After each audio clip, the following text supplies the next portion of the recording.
L'Europe était une fantastique aventure et qui n'était pas évidente.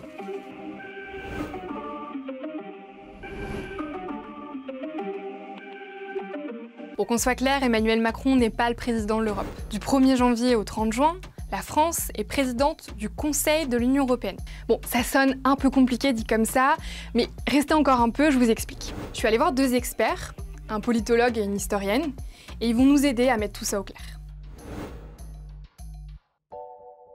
Je vous le disais, la France est présidente du Conseil de l'Union européenne. C'est surtout un rôle administratif en fait. Pendant 6 mois, la France est le maître des horloges du Conseil. Elle a aussi un rôle d'arbitre pour faire en sorte que les gouvernements de tous les pays membres se mettent d'accord sur des textes de loi européens. C'est un rôle qui lui permet de mettre en avant des thèmes qui sont vraiment importants pour elle. Pour la France, par exemple, ça va être l'immigration, la souveraineté économique ou la défense.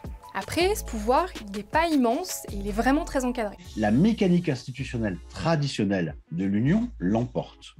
Donc, ça reste l'initiative de la Commission, le travail à l'intérieur du Conseil et le Parlement. C'est ça qui domine malgré tout. Faut pas se tromper.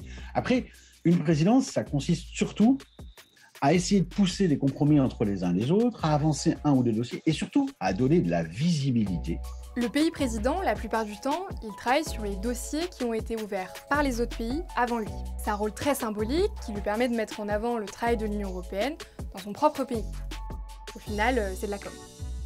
Les avantages, c'est quoi? Et on le voit bien dans ce qui se passe actuellement en France, c'est d'une part de permettre à un pays de mettre en avant sa vision de l'Europe, ses objectifs pour l'Europe pendant 6 mois, et puis d'autre part de mettre l'Europe à l'honneur dans le pays qui a la présidence. On va parler d'Europe pendant 6 mois dans ce pays. Vous connaissez peut-être déjà la Commission européenne.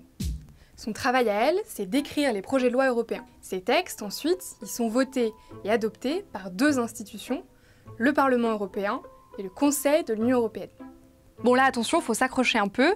Le Conseil de l'Union européenne, c'est pas la même chose que le Conseil européen. Le Conseil européen, ce sont les chefs d'État qui fixent les stratégies, mais ils font pas de loi. En plus de ça, il a une présidence fixe pendant 2 ans et demi, alors que le Conseil de l'UE a une présidence tournante. Aujourd'hui, la présidence tournante, elle doit faire avec la Commission européenne et donc le président, ou là en l'occurrence la présidente de la Commission européenne, mais elle doit faire aussi avec le président stable, qui lui est là pour 2 ans et demi, donc il sera là après, il était là avant. Donc il y a la présidence tournante passe, les 2 autres présidences restent.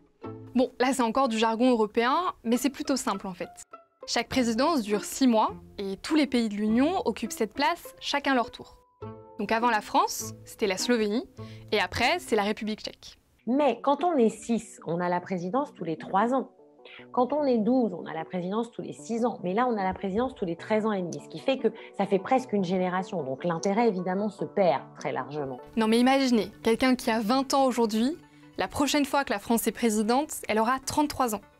D'ici là, il faudra faire une autre vidéo.